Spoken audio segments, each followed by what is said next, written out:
Hi everyone, welcome if you're new, welcome back if you're a returning viewer.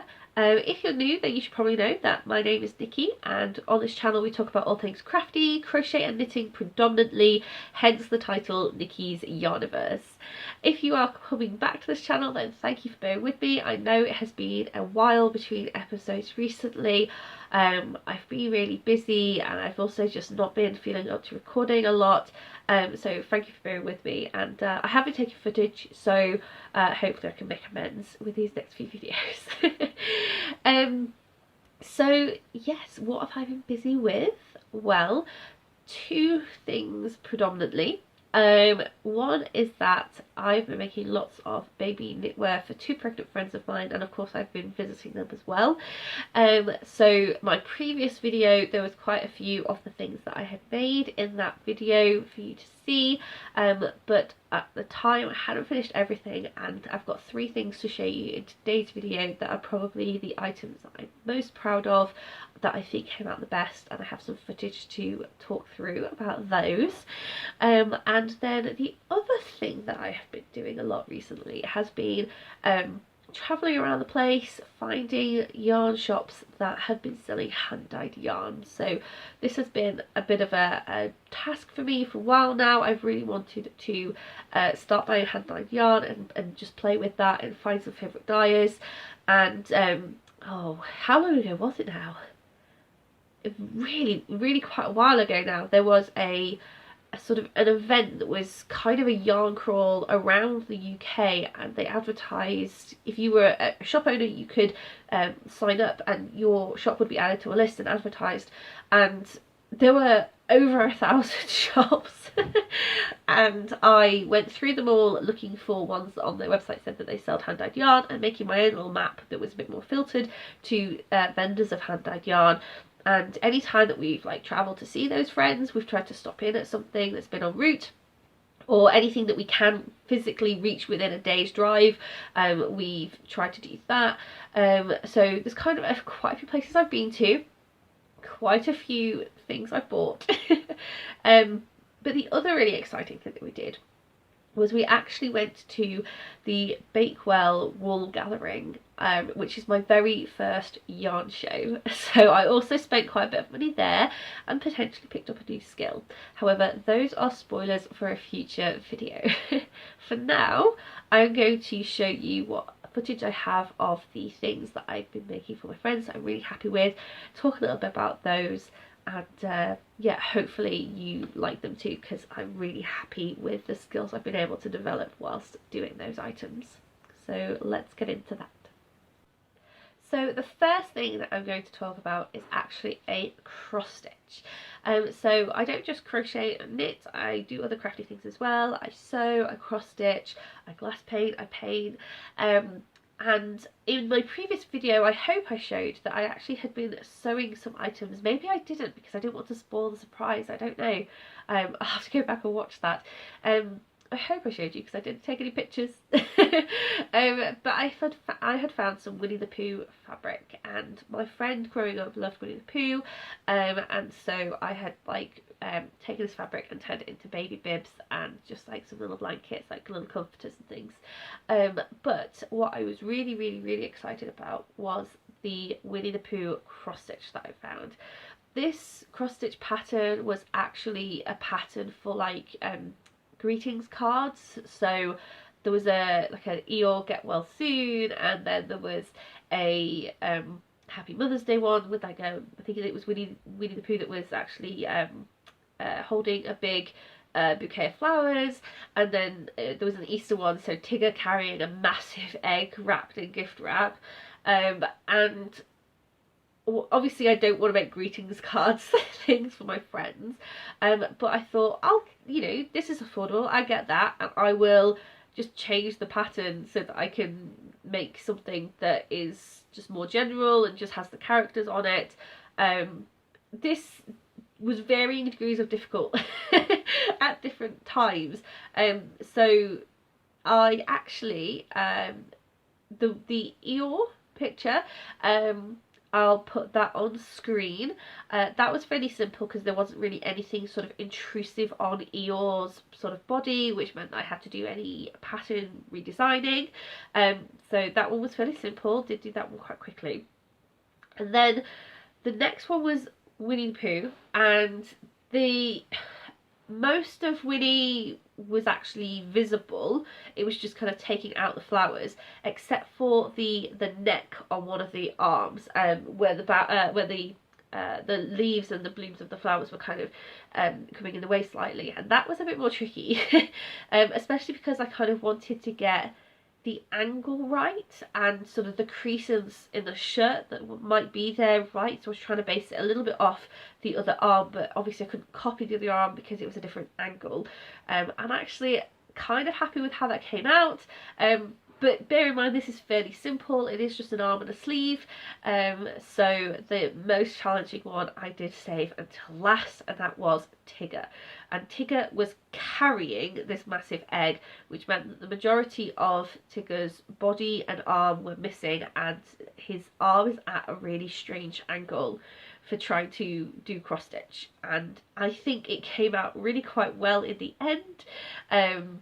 What I tried to do was to twist the other arm and try and sort of trace it a little bit, but it wasn't working completely, and it involved a little bit of manoeuvring, but I think the final result was quite good. I did have to actually go and buy some separate orange because there wasn't enough in the kit. Everything else I had enough yellow and red and have you to make these edits, but I did have to go and get some more orange, and hopefully it was worth it. So all together I did these cross stitches, and then I put them into this really cute white and wooden frame, and the whole idea behind it was that sometimes maybe you don't have the time to paint the nursery before the child comes along, or maybe you're planning on moving, so you want something that's bright and colourful that's going to just give something that child to look at and sort of for their vision to develop, but you don't want to go painting the wall bright yellow to begin with if you're selling. And I just thought, actually, let's make a picture frame, that way it can be taken to any room, any house,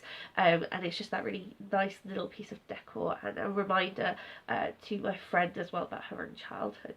So really happy with that. Cross stitch takes me so much longer than crocheting or knitting baby wear, but it was so worth it. She didn't cry. I was slightly hoping I'd make her cry, but she's not really an emotional crier, my friend, so she didn't, but she was really happy with it, so it's definitely worth making. So yeah, that was the Winnie the Pooh character cross stitch that I did. The next thing that I'm going to show you is a hat and jumper set. I think I might have shown the hat on the previous episode, but I really wanted to make a matching jumper, so let's jump into some footage so you can see how that went. So this is the old Shale hat. Pattern will be linked in the description down below. So this pattern in here with this sort of lacy, wavy kind of texture, this is old Shale. The pattern is actually made flat and then seamed. So my seaming isn't the greatest in the world here, but at the time I hadn't taken the time to sort of work out how would I do this pattern in the round, so I just did it flat and then seamed it. And so it's got this sort of brim of garter just to finish things off. And you work it top down. So then what I wanted to do with this was to make a matching jumper. This jumper is actually already something I made using a cardigan pattern, and making it so that I could go in the round rather than keep going, and then I made that pattern also include the shale at the bottom. So sorry for the blur, but usually what I will do is I'll seam this up, but I decided to leave it open just so that it was really suitable for getting around a baby's head, because a baby's head is slightly bigger than the rest of their body, so I wanted to give them plenty of options to wear this later. And then you can't see it very well here, but I've actually used, I think it's called the alternative cast on, to make that really stretchy and sort of seamless. And then what I had to do to get the shale to work was to just adjust the number of stitches, so just decrease slightly under the arm so that I could get to the right number of stitches to go around. So this is all joined, there's no seaming. I worked out how to do the Shale pattern in the round instead of flat, and I'm really pleased with how it came out. I just think it's totally adorable. I love that this is the product of taking almost sort of 3 patterns and smashing them together. I did just a little hint of the Shale on the arm. I wanted to do a short sleeve, but I didn't want to do too much. I'm hoping that I've cast off the arms and the bottom with enough elasticity, but it turned out a little bit bigger than I thought, so maybe it'll last a little while longer, and the toddler can get some good use out of it. So yeah, I probably already said in the footage voiceover how much I really love that jumper, but I really loved that jumper. I have made jumpers in this sort of pattern, so mostly it's getting the yoke, it's sort of getting the dimensions for the yoke that is needed. So I had a pattern for a yoke, but it was a cardigan. Well, I had a cardigan and a jumper, and I made both as per the pattern the first time I made them, but actually the jumper had a slightly strange way that the arm moved, and I wasn't a big fan of it, and it wasn't something that could scale very easily, whereas the cardigan pattern came in a couple of different sizes. And so what I ended up doing a little while ago was to take this cardigan pattern and to turn it into a jumper, so to kind of remove the button band from it and to work out how many stitches I would need to go in the round. That meant that I had actually 2 cardigan sizes and 2 jumper sizes, and I made that jumper before, was really happy with it, and even scaled it up into what I hope will be a sort of toddler young child size jumper. Those are some really old videos. Maybe I'll dig them out and link them, but if not, just go and look through some of them. I think it'll be obvious by the thumbnails. But I hadn't used this jumper pattern in a while because I haven't needed to, and I dug through and got it out, and I thought, I wonder if I can go one step further. So I've taken this cardigan pattern and turned it into a jumper pattern, but can I turn it into a jumper pattern that has Shale patterning on the bottom of it? So that was something I'm really happy with, because my mathsy science background means that I like looking at patterns and trying to understand how those patterns form, and how can I edit them, and how can I change them, and you know, how much can I manipulate them without losing the sense of the pattern. And that was something for me that I got to do with this. I got to take this pattern that was trimming a hat. The hat was worked up flat, so that was already, I had to sort of convert that into the round in my head, and I think in future I will do the hats in the round as well, because it would be nice not to have that seam. And then had to work out, okay, so if I do this pattern repeat, how many stitches do I need to repeat this pattern? And if I multiply that up by how many repeats I think I might need for the jumper, how close am I to hitting the number of stitches that's actually in my pattern?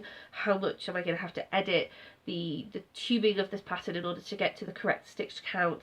And actually it worked out really well again, because I only needed to just decrease twice to get to the perfect number to get a pattern repeat in there. And yeah, really happy how it worked out. I had to decrease the arms by 2 as well, I think, if I remember rightly. But yeah, I just think it was great, and I am absolutely loving the cast on that I'm using at the moment. So I think a lot of people will talk about use the long tail cast on, because the long tail cast on is stretchy, but I don't like that in a long tail cast on you have to kind of, you need that long tail, you need to kind of work out how much of a tail that you need in order to cast on, and I'm not kind of okay with that. I think that if you get it wrong, then you have to have the frustration of going back and starting again. Maybe you have to leave extra and you're sort of wasting some yarn. I prefer the cast on that I'm using, which I'll link in the description, where you just go from scratch. You don't need to leave a long tail, you just work almost like you're casting on a sort of ordinary cast on, but with a slight difference that means it's a little bit stretchier. And then because this is a baby jumper, I think it will be quite big on a baby, because I did deliberately do the next size up, but by the time that this child is growing into this jumper, the stretchy cast off and the fact that I didn't seam up that starting ridge, because I will cast on flat and then eventually join in the round, just to make things easier, that cast on V that I didn't seam up is going to add extra stretch as well, so that hopefully the jumper will be able to be used a little bit longer, because it is the head proportion with a child, which is the difficult dimension. So yeah, chatted a lot about that, but I am really proud of that one. Really helps it didn't need seaming as well, because it was in the round. It's always good not to have a seam. The next item had a lot of seams, but at the same time, that was the main challenge for me. I've seen stuff before and been really unhappy with the results, and this time was different. I took a lot of care and attention over it, got some guidance on how to do it, and the final result was something I'm really happy with. So even though the jumper might look pretty plain, it's the seaming work that was the skill that I was happy to have developed on this one. So let's jump into that footage. And then this is a finished jumper. I actually used a pattern in a book for this, so I will put the book in the description because it's a paid for pattern. It's quite simple. It's worked in front piece, back piece and arm pieces that are then seamed together, and everything was flat. So the thing with this was making sure that my seaming was right, and the book did have some guidance on seaming. It had guidance on seaming stockinette stitch side by side, which is what the sides were doing for. A little bit thick at the back, but I think it's so worth it for that really neat stitch on the front. And then it had guidance on stockinette stitch like top to bottom, so kind of Kitchener grafting the work together. The problem was it didn't have anything for the sides, so for where the stockinette was perpendicular, I had to get a little bit creative with that, and I'm so pleased with how this came out. Again, a little bit of texture where it's meeting the body, but it's such a neat seam. The thing that maybe I could have done better was these arms, because this was increase and decrease stitches, so even though the stockinette was aligned, I hadn't really worked out the increases and decreases very well. So I did my best, and the stripes are aligned, but it's a bit messy. Really happy with the arms the most though, so I had to kind of take the guidance on how I would be stitching if I was going top to bottom, so the kind of Kitchener stitch, so where I would put my needle in order to pick up a stitch there, and then merge that into where I would pick up the stitches if I was going to do the stockinette aligned, and kind of combine the two to get that seamless join there. A little bit of bulk on the back that I'm showing here, but again I do think it's worth it. I weaved my ends in as I went, so even though on the back it's fairly obvious, on the front you can't see it at all, and that's going to be such a sturdy way for that to be stitched in. I'm just really happy with how this turned out completely. Like I say, just those other sort of underarm seamings that I think I could have done better, but most pleased with the arm, pleased with the overall jumper, and hopefully the child's going to get a lot of wear out of it. It's got some buttonholes so that it can be left open if the child gets too big, but I think it's going to last a while.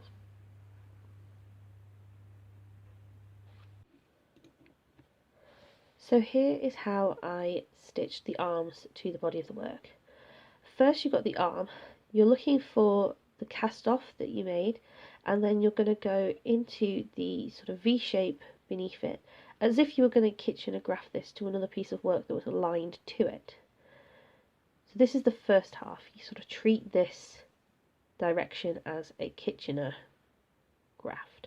However, you can't complete the Kitchener graft because the work that you're going into is perpendicular to it. So when you would be stitching stockinette stitches together side by side, you would find the sort of the joining single bit of yarn between your first line of V stitches and your second line of V stitches.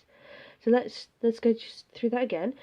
So we're going to pick up the next V stitch as if we were going to Kitchener graft.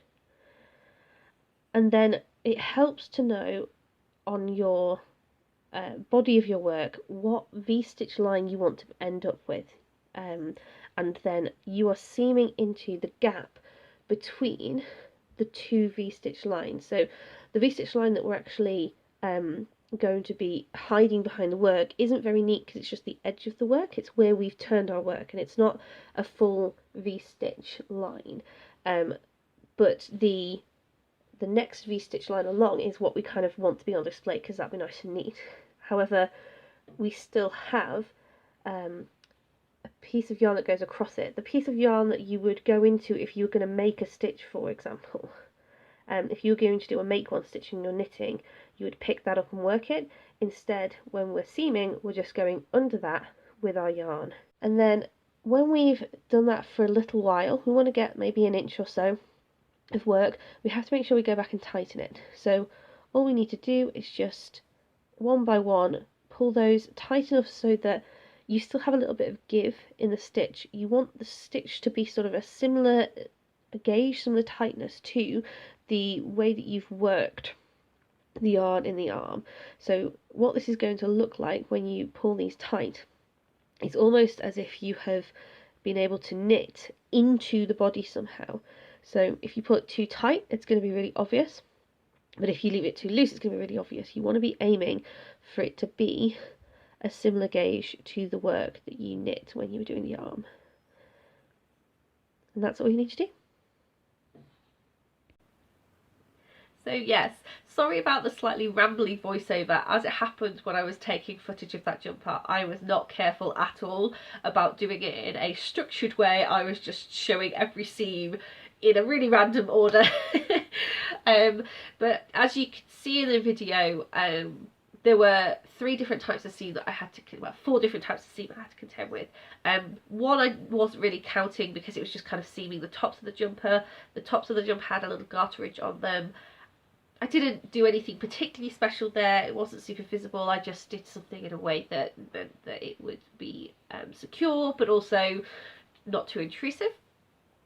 Also in the video there, I can't remember if I spoke about it in the voiceover or if I just showed, but there's actually a button band, and there is 2 little holes in the neck for buttons, and I actually left the buttons off because at the moment the child, you know, not at the moment, she hasn't given birth yet, but when she gives birth, obviously she's got a very young child, and I just sort of thought, well, I don't think I need to put buttons that close to the child's head at this point. I don't want to risk a choking issue. What we'll do is we'll wait for the child to be a little bit older, and then I will take the jumper away and I'll add some buttons for her, just so that she can then actually button it up if she wants to. But the main 3 seams that I'm happy with is the seaming of the front to the back in the body of the jumper, the seaming of the arms, up the edge of the arms, and also the seaming of the arms to the body itself. Let's start with the worst part, the part I wish I got better. The seaming of the arms was the problem. The arms actually had some shaping in them, some decreasing in them, which meant that when layering the stockinette side by side, it wasn't really side by side. So finding a clear line of V's that I was going to work into was quite difficult.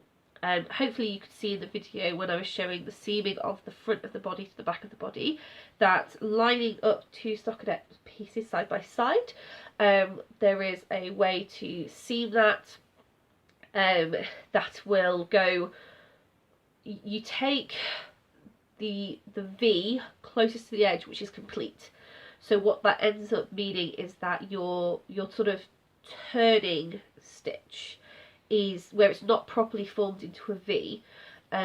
You end up building that into the seam, and then there is the way that your yarn hops over from one V and into your turning stitch. There's a little cross section like that, making a little ladder up your work, and that ladder is what you're working into. When you're stitching 2 stockinette pieces together, you actually go under 2 ladders on each side, come back over and go under 2 ladders on the other side.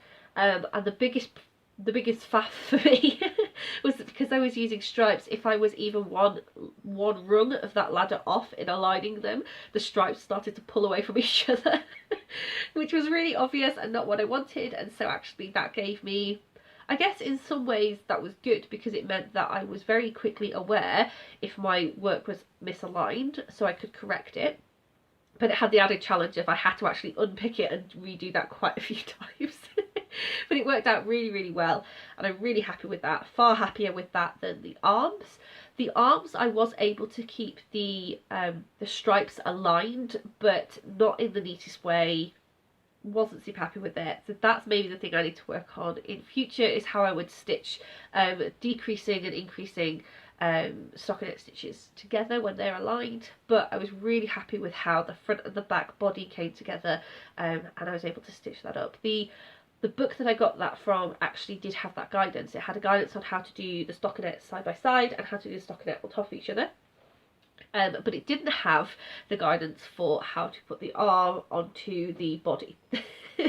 So I did look and I thought, why is this not in here? Like, you've included how to stitch side by side and top to bottom, because you know that people are going to have to seam stuff in this book, but then you haven't provided guidance on how to do this part. I was quite confused, but we just had to deconstruct that pattern, think about it mathematically, and what I ended up doing was combining the two. So every time that I went into the arm, which was sidewards, that needed a Kitchener type, so the top to bottom join. I needed to go into the stitch the way I would if I was stitching it to something top to bottom. But then instead of the second half being top to bottom, the second half I had to switch into the mode of I'm stitching something up sideways. So I had to go under the V-stitch in the arm and then under the ladders in the body, and so I just was doing that backwards and forwards, and I showed that in the video, so hopefully if anyone is looking for how to do that, then they can check that out.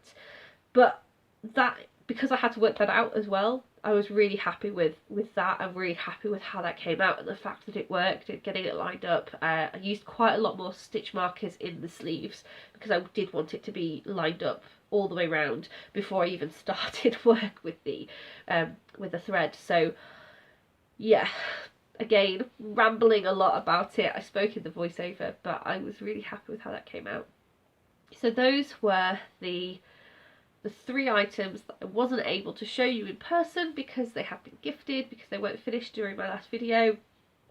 And yeah, I am really happy with them. My friend's really happy with them, and yeah, I hope that she gets lots of use. I can't wait to see baby photos of the baby wearing stuff, and yeah, I learned so much doing it, and I think that's what I was missing for a little while in my craft. I was trying to learn some things about like adult jumper construction and struggling, and that was making me quite disheartened. But to go back to some baby stuff and actually learn some skills whilst making baby garments, the fact that it's faster to make as well means that I can sort of make those items quicker and not be too disheartened when they go wrong and I have to rip so much back, because I don't have to rip so much back. Yeah, that was just what I needed, so that's what I spent a lot of time doing over the last few months whilst between yarn shopping. So my next video is actually going to be my 100th episode.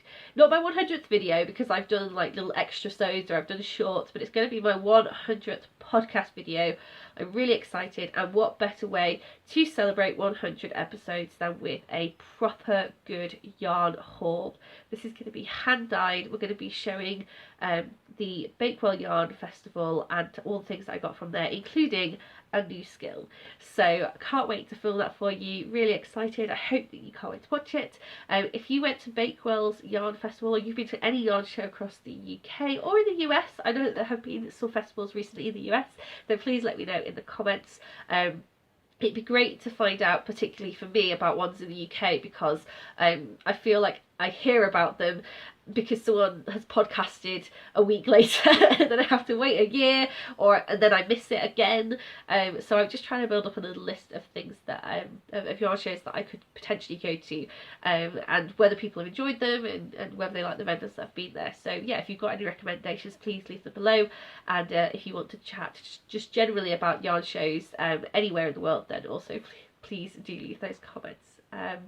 Other than that, I'm going to leave this episode here for today. Great to catch up with you all, and I will see you in the next one. Bye for now, everyone.